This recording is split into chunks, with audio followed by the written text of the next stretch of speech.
Hello and welcome to Lost in Sci-Fi and Fantasy. I'm your host Leo, and today's going to be a bit of a quicker episode as I am recording this.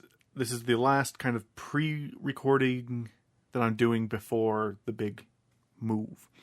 So this one should be a relatively fast episode, and it's going to be on Encanto. Why? Because it technically classifies as a fantasy movie, one, as most Disney films do, and two, I watched it yesterday, and it's something I can easily and quickly talk about without having to hunt down a specific thing, watch it, and talk about it. So, yes, stress is mounting with the move approaching, so I figure it's best to help alleviate some of that stress by getting things, tackled piece by piece. Have these all pre-recorded, and then when I move and get everything installed, I can then edit everything to keep myself busy until it's finally time for me to actually start work. It's a busy time for me, and I'm a busy boy. But yes, Encanto. So Encanto released in 2021 and was overall a pretty good film. I can't remember if it's one of the ones that released, I think it released in theaters first, but shortly after released to streaming. But, it's one of those movies that, hit big, and part of the reason is because of the music. Similar to Frozen's Let It Go, Encanto's We Don't Talk About Bruno was everywhere for a good long time. Music's good, but hearing it on repeat forever is annoying. But yes, overall, the story and plot of the film is pretty simple. Basically, we follow Mirabel, who is part of a family who has been given a magical gift of superpowers, essentially, but she is the only one that has not actually received one of these gifts. And it causes a lot of tension between her and her family. Now, there's a big worry in the family that the gift and the magic is just one day going to disappear, so they have to use it to their fullest all day, every day, to help not only their family, but the community. Now, a big theme of this is family unity, and, all of the members of the family love the family and want to contribute to the family, but they're kind of being forced to contribute to the entirety of the town and push themselves beyond their limitations to make sure that they're seen as a strong, powerful family. But yes, this stress has caused fractures to kind of spread amongst the family. First with the loss or the not gaining of power with Mirabel, and followed by the disappearance of her uncle Bruno, and the subsequent kind of family blockading of any discussion surrounding him. But yes, so the movie opens with Mirabel's door ceremony, I believe they call it, where they're supposed to go up to the door of what's to become their bedroom. They grab the handle, and the door, becomes a picture of them, and they gain their power. But after it cuts from that to her a few years down the line, she did not get any power. She introduces all of her family members, and she's constantly asked, what power did you get? What kind of ability do you have? And she's trying to avoid answering before someone just kind of comes in and says she doesn't have one. She doesn't have any special power or anything. She's just normal. But yeah, so following this, it is actually a big special day, as one of her cousins is about to get their power. And, he's extremely nervous. Everyone is actually nervous because the last naming ceremony or door ceremony was Mirabel's, where it didn't work. So there's a big worry that it might not work with this kid either. So as they build up and prep for the ceremony, tensions are rising, and the ceremony comes. He wants Mirabel to walk with him. She does, after a little bit of urging. guides him up to the door where he does get his power being he can talk to animals. Everyone's partying and having a good time. Well, when Mirabelle, to get some air, because she is kind of stressed and a little bit, depressed, she is walking through the courtyard when a tile falls. Now, this shouldn't happen because the house is alive and all the tiles kind of move on their own. So it should have just stayed up there. But something's going on. After the tile falls and breaks, cracks start forming around the house and she's chasing them down. She runs and tells her grandmother, who says, "Show me," but all of a sudden, everything's fixed. It's seen as her wanting to spoil the younger kid's moment because the kid got powers when she didn't. And, her jealousy is taking over. That's not the case, but, she's like, all I care about is, like, the family and everything. Yeah, so she decides to investigate. She goes to her grandmother's room, at least outside the window of her grandmother's room, where she is praying to her husband to help because she's worried that the magic is, faltering. So Mirabelle decides to take it upon herself to solve the problem herself. And so she goes asking questions. She figures that who's the person that's most likely to have heard stuff and know something, the person who can hear the best, and that is her cousin Dolores. So she goes to her cousin. Well, first actually goes to the shape-shifting cousin who's just trying to pretend to be Dolores, but goes to her cousin, asks her, and she says, "Well, I don't really know, but your strong sister might. She might know something. Her eye was twitching all night." So she goes and asks her strong sister, who it takes a while of her like kind of pushing the sister before the sister finally kind of breaks and says what's wrong with her. What is wrong is that she has this immense pressure on her to be strong, and she feels that without her power, she is worthless to the community. She is constantly piling more and more responsibilities on her because she feels that that is what she needs to do in order to serve her community. Then she says that, the adults have been talking about worrying about the magic going, and if there's going to be anywhere with information, it would be in Bruno's tower, because he supposedly had a vision before he disappeared, and, no one knows what it is. So Mirabelle sets out to Bruno's tower. She climbs Bruno's tower, goes in and sees that, the vision has been broken because it kind of comes out in like a tablet form. And she's digging through, piecing it together, and she sees herself. And as she's coming to this realization, the walls start crumbling, so she quickly gathers all the pieces and books it. When she gets back to her room, she puts everything together and sees what the vision is. Now, what's happening overall in the kind of plot at this point is that her other sister, the beautiful flowery one, she is kind of being set up to be married off to the local hunk, I guess, and she is just trying to go along with that, and the engagement is supposed to happen that night. The Bruno song, I think, either happens before she goes to Bruno's room or after. I can't remember.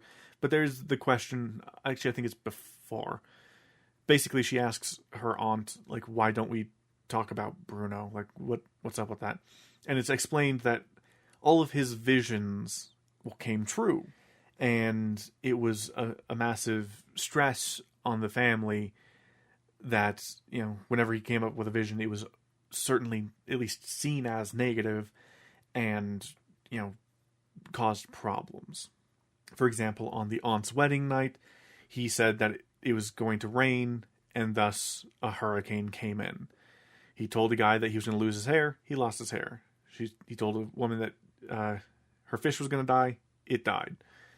He tried to warn people about things, but they took it as him causing them. But, yeah. Anywho, that's the deal with Bruno, I guess. Anyway, so after she pieces it together, her dad comes in, sees it, and is like, we need to hide this, or else, it could ruin the engagement tonight, and that would just cause problems with the grandmother, etc., etc. So we need to lock this shit down. No one must know.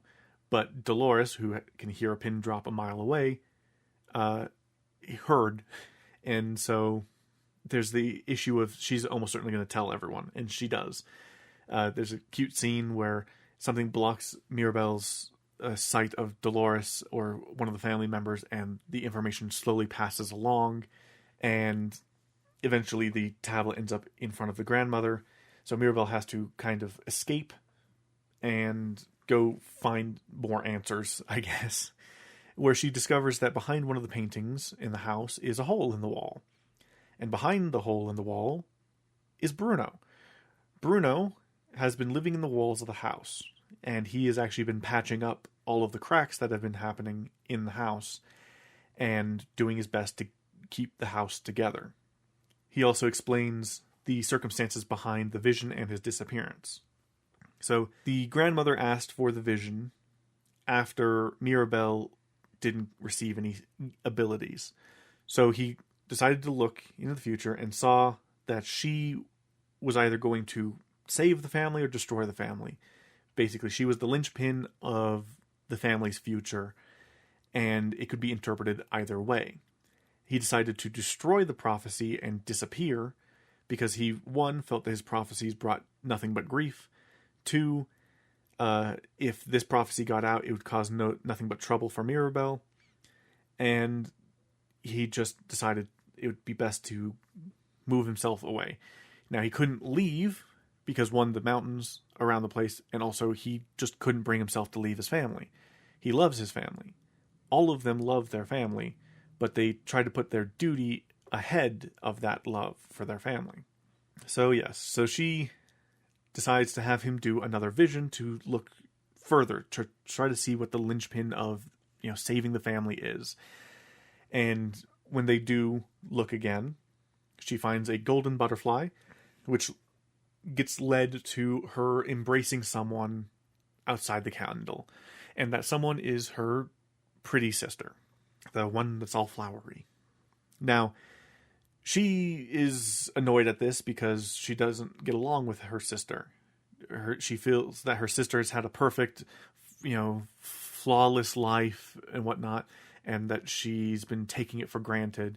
And hey, she got abilities, but I didn't, that kind of thing. So she goes in to figure out some way to make amends with her sister, and ends up learning that her sister didn't want to get married to that guy. She doesn't want to get married to that guy. So she's kind of happy that the engagement was broken off anyway. But she feels like it's her duty to get married to that guy because it's what everyone expects of her. It's expected that she's to have that perfect, life. She's supposed to be perfect all of the time. She needs to do nothing but pretty, beautiful things constantly, and she doesn't like it. But in the exasperation of confessing that she didn't want to wed this guy, she pops out a cactus. And she's taken aback by this because she hasn't made anything, that's actively hostile. And she revels in it. And she starts to open up with the freedom of making things that aren't perfect, that aren't beautiful, or at least not traditionally beautiful. And maybe things that are a bit more rough and rugged and, have a bit more life to them. And through this, her and Mirabelle are able to kind of come together as she's able to finally relax and no longer focus on being absolutely perfect all the time. And they do embrace outside of the candle, and things start mending. But the grandmother, seeing that, the perfect one is now rebelling, and the strong one is progressively getting weaker because of this issue, blames it all on Mirabelle. And Mirabelle says, well, then there's nothing I can do. Like, no one in this family is going to be perfect enough. She's not going to be strong enough. She's not going to be perfect enough, and I'm not going to be good enough. So there's no point in trying. And at that, the house collapses. The family, have to get out of the disaster while Mirabelle tries to save the candle as it slowly burns away, but fails as the house finishes collapsing and she disappears. The grandmother is able to seek her out and explains her backstory, essentially explaining, hey, this is what happened. Because the story was that her grandfather had turned back after they were being chased and is presumed dead, but they didn't really state that. Then it is confirmed that no, he straight up was killed, and the miracle was kind of born from her absolute anguish at the death. At least that's kind of what it's implied to be. But that's kind of how it comes through. She lost everything, and she feels it's her responsibility to make sure that the gift keeps on giving, essentially. And Mirabelle, comes to the understanding of what she's been through and whatnot, the fact that she's, tried her best to keep everything held together. But the grandmother also comes to the realization that she has been too hard. She's put too much pressure on her family to be this perfect, overachieving family.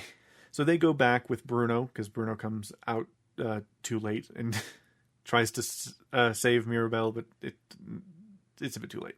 They go back, and they're trying to figure out what they're going to do about their whole, destroyed house thing when the neighborhood or the entire town comes to help them fix their house. They go through, build the house, and they finish off the house with a M engraved doorknob that can both mean Mirabelle, but also Madrigal, which is their family name. But she puts the doorknob in the door, and the house comes to life again. And the front door is now emblazoned with the entirety of the family. Some things are left up in the air, but everyone pretty much gets their powers back, and it's all pretty good. The handsome guy ends up with Dolores. Dolores has had a crush on him forever, because since she has super sensitive hearing, she pretty much knows everything that's going on with the guy, and she fell in love with him from a distance, but he fell in love with her cousin, who was the pretty one, so was going to get married first, I guess. But she didn't want to marry, so it kind of opens up the relationship with Dolores. The guy's like, oh, we should get married, and she's like, slow down, we'll take it a bit at a time. So one of the things that is left kind of up in the air is, does Mirabelle get powers? The answer's probably not.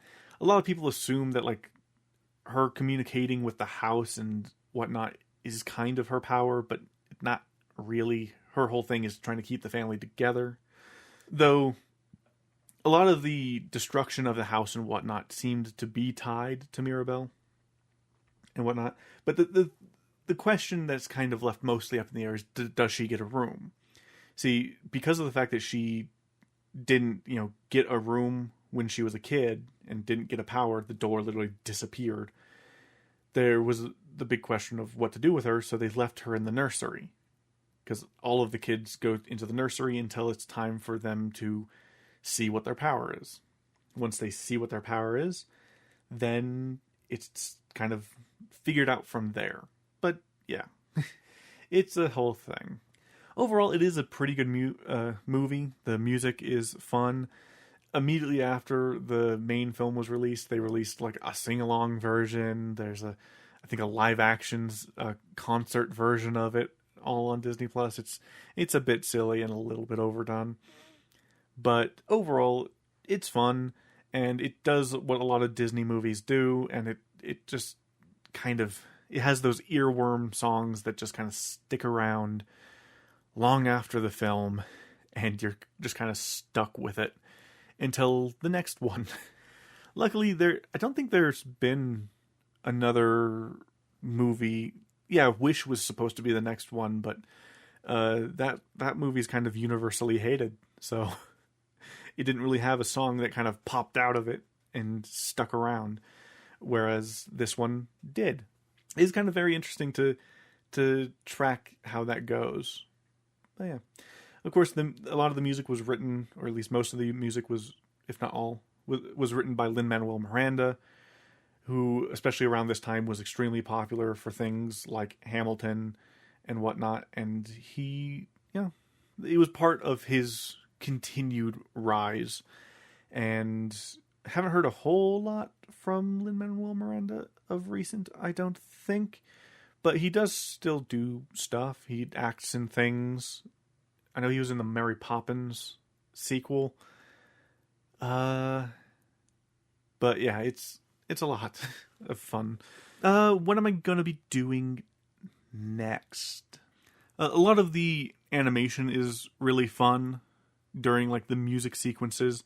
My favorite music sequence is actually the Strong Sister, her Strong Sisters song, where it's all about the pressure and whatnot of what's, weighing her down.